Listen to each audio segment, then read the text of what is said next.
আসসালামু আলাইকুম, কেমন আছেন আপনারা সবাই? আশা করছি যে যেখানে আছেন ভালো আছেন। আমিও আমার জায়গা থেকে অসম্ভব ভালো আছি। আর অসম্ভব ভালো থাকার কারণ হচ্ছে আমি ভেবেছিলাম যে এই বছর আমি কোনো মার্কেটিং করতে পারবো না, এই জন্য আমার মন অনেক খারাপ ছিল। আমার কাছে যতটুকু অ্যামাউন্ট ছিল সেটা দিয়ে হচ্ছে গিয়ে পরিবারের সবার জন্য টুকিটাকি শপিং করছি। তো পরে হচ্ছে গিয়ে ভাবছি যে হয়তো আমার পক্ষে নিজের জন্য কিছুই কেনা সম্ভব না, সেজন্য মনটা একটু খারাপ ছিল। অত বেশি খারাপও ছিল না, কারণ বড় হয়ে গেছি এখন। আর কি সেদিন হয় না, প্রতি বছর যেহেতু 6টা 7টা করে ড্রেস নেওয়া হয়, এখন এই বছর যদি একটাও নিতে না পারি অল্প বিস্তর মন খারাপ আর কি, এটা ছিল। আর সব থেকে বড় ব্যাপার হচ্ছে কি, আমার মা না কখনো আমাকে জামা কাপড় না দিয়ে সে জামা কাপড় পরে না। হ্যাঁ, আবার আমারও একটা সমস্যা আছে, আমার মা যদি জামা কাপড় না পরে তাহলে আমার জামা কাপড় পরতে ইচ্ছে করে না। মানে এটা অনেক বছর যাবত হয়ে আসতেছে যে আমি জামা নিছি এমনি নর্মাল সময়, ঈদের সময় বলে না, নর্মাল একটা সময়ও আমি মার্কেটে গেছি, নিজের জন্য কিনছি, ধাম করে আমার মার কথা মনে পড়ে যায়, আরে মায়ের না দিলে কেমন লাগতেছে, বা ধাম করে ভাবির কথা মনে পড়ে যায় যে ভাবিরে না দিলে কেমন লাগতেছে। মানে বিশেষ মানে ভাবির বিয়ের পর থেকে ভাবির কথা মনে পড়ে, এর আগে হচ্ছে মার কথা মনে পড়তো সবসময়। মাকে ছাড়া আমি কখনোই আমার মনে পড়ে না যে আমি শপিং করছি আর আমার মার জন্য কিছু কিনি নাই। মানে এটা আমি যতদিন যাবত নিজে শপিং করি এরকম হয়নি। তো এবারই ফার্স্ট হয়েছে যে মায়ের জন্য শপিং করছি আর নিজের জন্য করি নাই। তো এটা দেখে মা অনেক কষ্ট পাইছে, কারণ ভাইয়া তো মারে 2টা জামা কিনে দিছে, যদিও সেটা আমি যাই কিনে আনছিলাম, টাকাটা ভাইয়ার ছিল। তো সেই জন্য হচ্ছে গিয়ে মা অনেক রাগ করছে যে তুই আমার জন্য 2টা নাই না একটা আনতি, তুই নিজের জন্য একটা আনতি, সেই জন্য অনেক মন খারাপ, মানে মা অনেক বেশি মন খারাপ করছে। তো পরে হচ্ছে মায়ের কিছু টাকা ছিল আমার কাছে, সেই টাকা মা বলছে যে ওইখান থেকে তুমি 5,000 টাকা নিয়ে শপিং করো, মানে তোমার যা ইচ্ছে তুমি করো। কিন্তু মা তো আর জানে না আমি ওইখান থেকে অলরেডি 2,000 খরচ করে ফেলছি। হ্যাঁ, তো বাকি রয়েছে 3,000 টাকা। এখন আমি মারে আর বলি নাই যে মা তোমার ওই টাকা থেকে আমি অলরেডি 2,000 টাকা খরচ করে ফেলছি, কারণ পরে যখন আবার আমার হাতে টাকা হবে আমি ওইটার সাথে অ্যাড করে দিয়ে দিব, এই জন্য আর বলি নাই। এখন হচ্ছে অন ক্যামেরা বললাম। তো পরে হয়েছে সেই 3,000 টাকা, আর হচ্ছে গিয়ে বড় ভাই হচ্ছে গিয়ে কিছু টাকা দিছে, তো সেইটা মিলাইয়া নিজের জন্য কিছু শপিং করছি। তো সেগুলাই হচ্ছে আপনাদের সাথে শেয়ার করবো যে নিজের জন্য কি কিনলাম। আর আমি এমন একজন পার্সন যে নিজের জন্য কিনতে যায়, শুধু নিজের জন্য কখনোই কিনতে পারি না, মানে অনেকের জন্যই কেনা হয়ে যায়। যেমন এখানে তো দেখলেনই কতগুলো শপিং। হ্যাঁ, এটা দিয়ে শুরু করি। এইটা হচ্ছে একটা গাউন, এটা হচ্ছে একটা গাউন কিনছি, এই দেখেন ইয়েলো কালারের। এই যে, তো কেমন হয়েছে গাউনটা সবাই কমেন্ট করে জানাবেন। স্টার মল্লিকা থেকে কিনছি এই গাউনটা।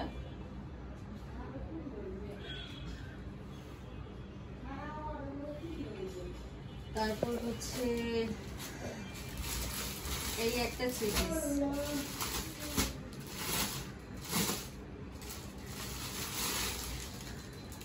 এগুলো হচ্ছে নিজের জন্য কেনা।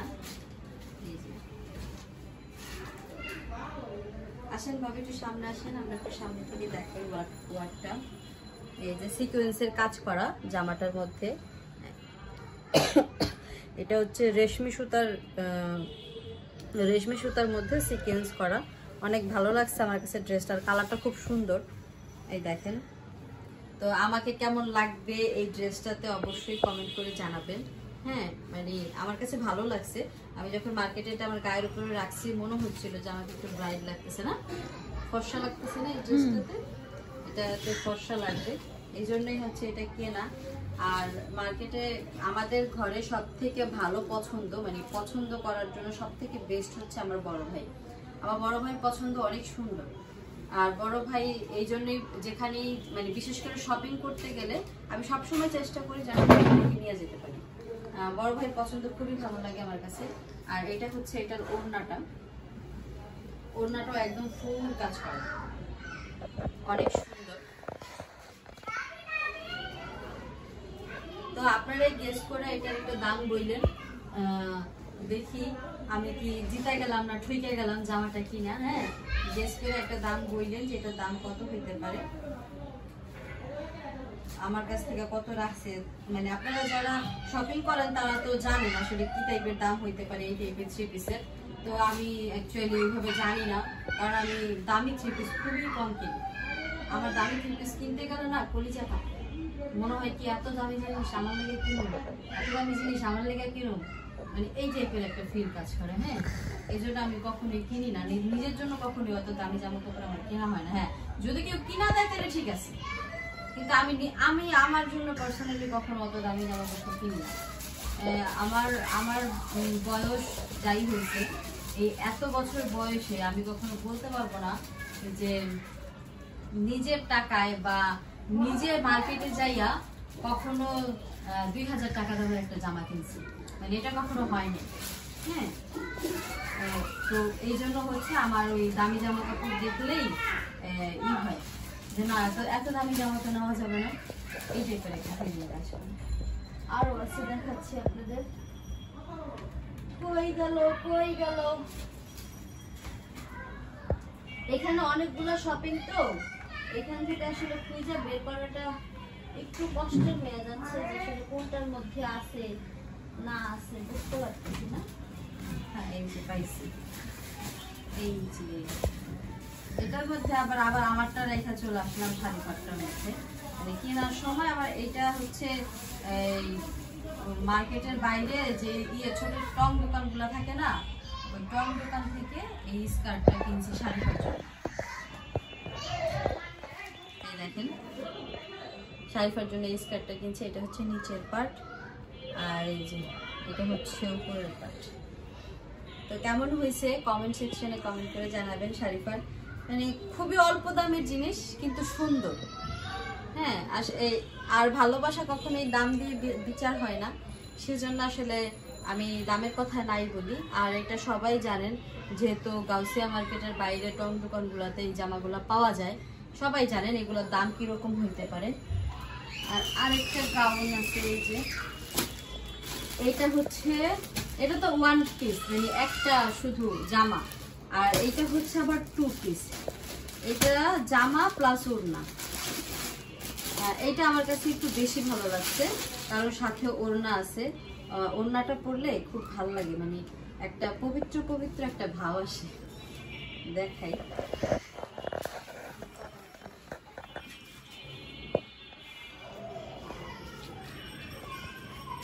এই যে হচ্ছে জামাটা, এটা তো দেখলাম না আমি, দেখেন না? এই হচ্ছে জামাটা, এই হচ্ছে ওড়নাটা। সুন্দর না? পবিত্র পবিত্র ভাব আইছে না? তো খুবই সুন্দর লাগছে, মানে আমার কাছে ভালো লাগছে। আর ভাইয়া পছন্দ করছে, ভাইয়া বলতেছিল এটা নাও করলে ভালো লাগবে। আর আমার কাছে হলো বেশি ভালো লাগছে সেম কোয়ালিটির ওড়না আছে, ওড়নার লেগে কিন্তু জামাটা খুঁজছে। যদি এটার সাথে ওড়না থাকতো তাহলে একদম সোনার সোহাগো হয়ে যেত, কারণ ওইটার কালারটা বেশি সুন্দর। ওইটার ওই ওয়ান পিসটার কালারটা বেশি সুন্দর, আর এইটা হচ্ছে ডাবল দেখা সুন্দর, মানে এটা 2 পিস দেখা সুন্দর। আর ওটা যদি 2 পিস হইতো তাহলে একদম মাখন হয়ে যেত। মানে আমার অনেক ভালো লাগছে। আপনাদের কাছে কেমন লাগছে অবশ্যই কমেন্ট করে জানাবেন। তো এবার এই হচ্ছে আমার শপিং। হ্যাঁ, এটা এইগুলাই। কোনটা আছে? আরো না আছে, কই আছে? মিম যেটা দিল ওইটা তো মিম দিছে, এটা তো আমার শপিং করা। আচ্ছা, এটা মিমেরটা তো আলাদাই, ওটা মিম দিছে, ওটা তো অন্য হিসাব, এটার হিসাব আলাদা, ওইটার হিসাব আলাদা। হ্যাঁ, মানে হয় আমি কি বলছি নিজের টাকা আমি নিজেইদের জন্য কি কিনেছি এইটা। হ্যাঁ, আর কিছু নাই আমার। হ্যাঁ, আরেকটা জিনিস আনছি, সেটা হচ্ছে আবার আমার ভাবির জন্য। কই জানি মনিয়ার আম্মু, সেটা যেন কোথায়, ওটাকে কেন খুঁজে পাচ্ছি না। এই যে পেয়েছি। তো আমি যখন আমার জন্য কিনছি তখন আবার এই গাউনটা ভালো লেগে গেছে, এই যে এটা আবার আমি ভাবির জন্য কিনে নিয়ে আসছি। ভাবি পরতে পারে, ভাবির অনেক সুন্দর লাগছে। এই যে এই গাউনটা আনছি ভাবির জন্য। তো সবাই কমেন্ট করে জানাবেন যে এই গাউনটা কেমন হয়েছে। ভাবি যখন বাসায় এনে পড়ছে তখন অনেক ভালো লাগছে। তা আমি গাউন এনে দিছি, বাট গাউনের সাথে ইয়ানি নেই, ওড়না বা পায়জামা কিছুই আনি নেই। তো ভাইয়া আবার আজকে মার্কেটে যাইয়া এই যে ভাবির জন্য পায়জামা নিয়ে আসছে, শুধু বাকি আছে ওড়নাটা। তো এখন আমার কাছে আসলে ওইভাবে টাকা নাই, ওড়না কিনা দিতে পারবো কিনা আমি জানি না। তারপরও আমাদের এখানে একটা মেলা বসে, মঙ্গলী মেলা। আগামীকালকে, আজকে তো মঙ্গলবার ছিল, আজকেও বসছে। তো আজকে হলো আমি মার্কেটে যাইয়া হচ্ছে, মার্কেটে না মঙ্গলী মেলায় যাইয়া হয়েছে বিছানার চাদর কিনছি। তো সেইগুলো হচ্ছে গিয়া কালকে দেখাবো না আপনাদেরকে, কারণ আজকে যদি সবগুলো দেখাই তাহলে ভিডিওটা অনেক বেশি লম্বা হয়ে যাবে। তো আমার চাদরগুলো অনেক ভালো লাগছে, আমার কাছে শেয়ার করবো আপনাদের সাথে। আর যদি ওর না পাইয়া যাই, মানে যাওয়ার পর যদি এটার সাথে মানানসই কোনো ওর না পাই, তাহলে সেটা আপনাদের সাথে শেয়ার করবো না বা কিনা নিয়ে আসবো না ভাবির জন্য। এই হচ্ছে বিষয়, আর এই হচ্ছে শপিং। কিন্তু সারাফাতের জন্য আমি কিছু কিনবি, কিছু কিনছি গেঞ্জি না, ওরা ভাইয়া কিনছে।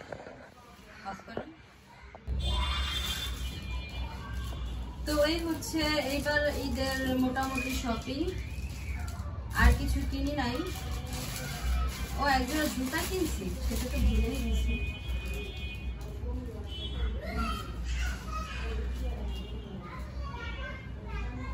এই যে জুতা, এটা হলো কিনছি ফুডে যে দোকানগুলো আছে না, জুতার দোকান, ওইখান থেকে। হ্যাঁ, এটা হচ্ছে যে আমি হচ্ছে 8 নম্বর জুতা পরি। তো এই জুতাটা কেমন হয়েছে কমেন্ট করে জানাবেন। মানে আমার কাছে ভালো লাগছে। লোকগুলোর আমি জিজ্ঞেস করতেছিলাম, ভাই এটা কি মানে লাস্টিং টাস্টিং করবো নাকি আবার আটতে যায় পুরো ছুটে যাবো? আপনি নিঃসন্দেহে নেন, পুরো ছুটে গেলে আমার বাড়িতে যে দিয়ে পরে হচ্ছে গিয়ে নিয়ে আসলাম। দামটা কম ছিল অবশ্য, 500 টাকা দাম নিছে। হ্যাঁ, 500 টাকা দাম নিছে, ওই যে ফুলের দোকান থেকে নিছি। ভালো লাগছে, প্লাস দামটাও একদম নিজের আয়ত্তের মধ্যে ছিল, এই জন্য আর রিস্ক নেই নেই যে না আরেক দোকান দিই, আর ওই রিস্কই নেই। পরে সেটা নিয়ে আয় পড়ছে। তো টোটাল মার্কেট কেমন হয়েছে, শপিং কেমন হয়েছে কমেন্ট করে একটু জানাইন। যদি ভালো নাও হয় তাও একটু বললেন, কারণ কি জানেন, নিজে করছি তো, যদি ওই যে কয় না যে নিজে থাকলে বাহিরও কম যায় না, ব্যাপারটা ওই রকম হয়ে গেছে। যদি বাইরে চান্স ঠকে যাই, কেন না মনে খারাপ কষ্ট কম। হ্যাঁ, কোয়েন ভালো হয়েছে ভালো হয়েছে কোয়েন। আর আমার হলো একটা অভ্যাস কি, মানে এই শপিং করার কেনার পরে আছে না, দেহি পরে ভাজও করি, কিন্তু ওটা জায়গা মতো আমি রাখতে পারি না। মানে এই অভ্যাসটা নেই আমার। কিছু কিছু বাজে অভ্যাস আছে অনেক খারাপ, যেমন ঘর মোছার পরে ঘর মোছার যে একটা বালতি থাকে পানিতে পানি দেওয়া, আর হচ্ছে কি ওটার মধ্যে ন্যাকড়া থাকে, ওইটা আমি জীবনও ধুই না, ওই পানিও জীবনে ফালাই না। মানে এটা খুব বাজে স্বভাব। আবার হয়েছে থালা বাসন ধোয়ার পরে থালা বাসন আমি উত্তা করে কোনো জায়গায় রাখি না। মানে হয় না খানাটুকুর ভিতরে বা থালা বাসনের যে র্যাক থাকে ওই জায়গায় রাখে, ওইগুলো আমি করি না, ওইটা আমার অভ্যাস নেই। আবার কাপড় দেওয়ার পরে কাপড় রোদ দেই না, আবার রোদে যদি বাইরে চান্স দিয়েও ভালো রাই না, বাস করি না, এই অভ্যাসগুলো নাই আমার। হ্যাঁ, আর আমার ভিডিওর ভিতরে আপনারা অনেক মানুষ আমাকে কমেন্ট করেন বাচ্চা কে কে পে, আজকের ভিডিও তো সেম। হ্যাঁ, যে আমি কথা বলতেছি, আপনারা আমার কথার চাইতে বেশি বাচ্চাদের কথা শুনতে পাবেন। কারণ কিছু করার নাই ভাই, আমাদের ঘরে বাচ্চা আছে, আমি অনেক চেষ্টা করি যে ওরা যেন কম কথা বলে। আমি মাঝে মাঝে ওদেরকে একটু ঝাড়িয়ে দেই, কিন্তু আসলে লাভ কি বলেন, বাচ্চারা তো বাচ্চাদের কাজ করবেই। আমার কাছে অনেক খারাপ লাগে, আমি যখন ভিডিও এডিট করি তখন মনে হয় যে আমি নিজেই বিরক্ত হয়ে যেতেছি, মানে ওদের কথার সাউন্ড এত বেশি আসে। কিন্তু আসলে আমার কিছু করার নাই ভাই, বুঝছেন। কারণ আমার প্রথমত আমার পার্সোনাল কোনো রুম নাই যেখানে আমি নিজে নিজে সবকিছু করব, কাউকে অ্যালাউ করব না, এরকম কোনো রুম আমার নাই। হ্যাঁ, আমি সবার সাথে যেহেতু থাকি, আমার সবার সাথে মিলামিশা থাকতে হয়, নিজের মতো করে থাকতে পারি না। তো সেই ক্ষেত্রে আমি অত বেশি ডিমান্ডও করতে পারি না। যেটা হয় সেটার মধ্যেই শুকরিয়া আদা করি, যেভাবে পারতেছি সেভাবেই করতেছি। আপনারা কেউ ওইভাবে বাজে দৃষ্টিতে দেখেন না যে তার ভিডিওর কোয়ালিটি ভালো না। অনেকে অন্য মানুষের সাথে তুলনাও দেন যে ওর ভিডিওর মতন পেপা হয়ে যেতেছে গা, ভিডিওর কোয়ালিটি ঠিক করো। আমি আসলে যথেষ্ট পরিমাণে চাই যে হ্যাঁ আমি একটু ঠিক করি, আপনাদের সামনে একটু ভালো জিনিস প্রেজেন্ট করি, কিন্তু হয় কি হয়ে ওঠে না। হ্যাঁ, হয়ে ওঠে না। এই জন্য আসলে আমার কিছু করার নাই। সবাই ক্ষমা সুন্দর দৃষ্টিতে দেখবেন। ভিডিও যদি ভালো লাগে অবশ্যই চ্যানেলটাকে সাবস্ক্রাইব করে দিবেন, লাইক কমেন্ট শেয়ার করবেন, পাশে থেকে বেল আইকন বাজিয়ে দিবেন। আর যদি ভালো না লাগে সেটাও আমাকে বলবেন, আমি শুধরাই নেওয়ার চেষ্টা করব। মানে এটা কিন্তু খুব বাজে একটা দিক, হ্যাঁ, যে বাচ্চারা এই করে। আমি যেহেতু প্রতিবারই বলি যে আমি শুধরাই নিব, আসলে হয়ে ওঠে না। বাচ্চারা এমন করে যে আমি চাইলেও মানে পারি না। হ্যাঁ, তো সবকিছু মিলাইয়া হচ্ছে গিয়া সিচুয়েশন আউট অফ কন্ট্রোল, কিছু মনে করিলেন না।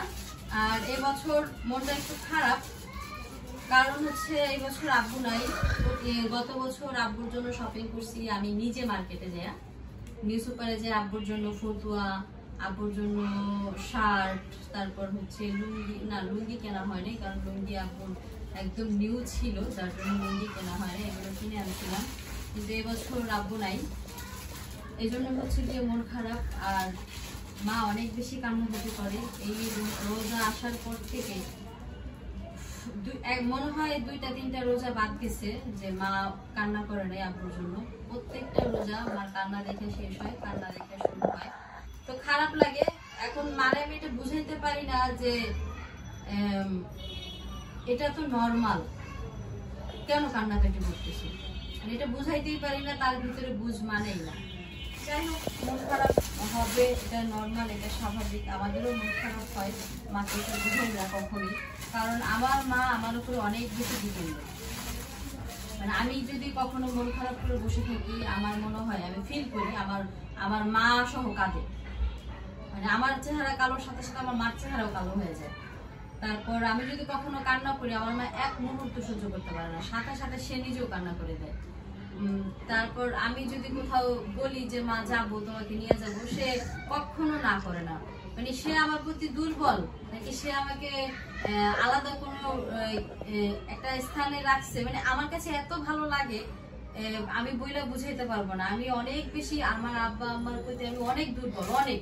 আমি কল্পনাও করতে পারবো, মানে আপনারা কল্পনা করতে পারবেন না যে এত দুর্বল কিভাবে। আমি অনেক বেশি দুর্বল আমার বাবা মার প্রতি, তবে মার চাইতে বাবার প্রতি বেশি দুর্বল ছিলাম। আপনারা সবাই দোয়া করবেন যাতে আমি সারা জীবন, মানে আমি যতদিন বেঁচে আছি, বা আমার মা বাবা তো নাই, মা যতদিন বেঁচে আছে ততদিন যেন আমি মার সেবা করতে পারি, মার পাশে থাকতে পারি, মার ভালোবাসার জন্য অনেক বেশি থাকতে পারি, অ্যাক্টিভ থাকতে পারি, যে হ্যাঁ মা যেটা চাইতেছে, যেটা ভাবতেছে, যেটা করতেছে। অনেকে কমেন্ট করেন যে বাবু থাকতে, ভাইয়া থাকতে আপনি কেন সব জায়গায় নিয়ে যান, ওরা এটা করে না, ওরা সেটা করে না। আসলে বিষয় হচ্ছে মা ওদের সাথে কমফোর্টেবল না। হ্যাঁ, মা হচ্ছে আমার সাথে কমফোর্টেবল ফিল করে, প্রত্যেকটা জায়গায় যাইতে, প্রত্যেকটা কাজ করাতে মা আমার সাথে কমফোর্টেবল ফিল করে, যার জন্য আমার সাথে মা যায়। ওদেরকে বললে যে যাবে না, বিষয়টা এরকম না, হয়তো যাবে, আবার নাও যেতে পারে, আমি জানি না যাবে কি যাবে না, কিন্তু মা হচ্ছে আমার সাথে কমফোর্টেবল ফিল করে, এই জন্য আমি নিয়ে যাই। যাক, অনেক কথা বলছি। সকালে ভালো থাকবেন, সুস্থ থাকবেন, সুন্দর থাকবেন। আসসালামু আলাইকুম।